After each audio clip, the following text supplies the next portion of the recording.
چگونه بتوانیم با حبیب خدا محبت داشته باشیم؟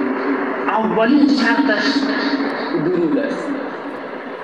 هر شخصی درود محبتش در درودش معلوم میشه، اما شخصی که درود هم نمیگوید باید هم دعوای محبت حبیبش را میکنه، میگیم هم کافر است.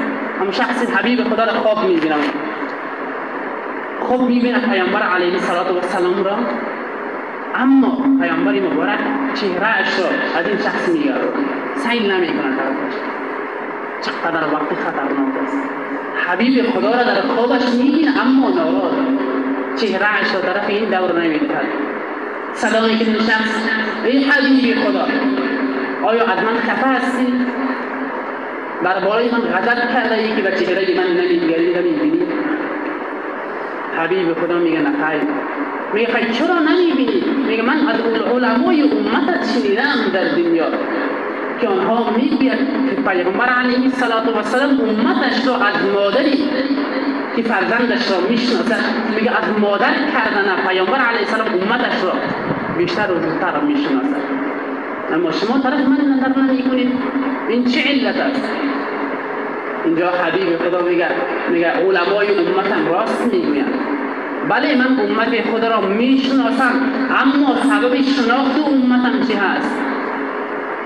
سبب محبت امتم چه هست که آنها را دوست دارم و میشناسم؟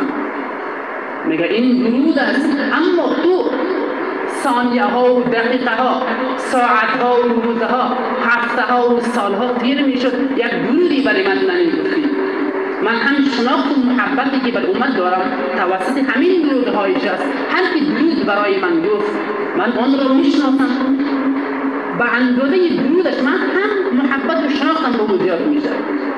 اما شخصی که برای من درود نمیگه، من چگونه آن را بشناسم؟ میگه یک بار شخص از خواب بیدار میشه، درودش میده، تکان میده، چه خوابی وحشتناکی دیده که پیامبر علیه السلام ازش خفه هست. میگه دوباره این شخص درود گفتن را در روز 100 بار پیشه خود کرده بود، هر روز 100 بار بر حبیب خدا درود میگفت.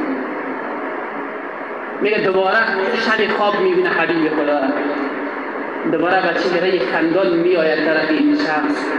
میگه این شخص حالا که من راضی شدم، این بار میگه من از تو شفاعت میکنم در پیشگاهی پروردگار که هیچ شفاعت کننده ای نیست، آنجا من شفاعتت را میکنم.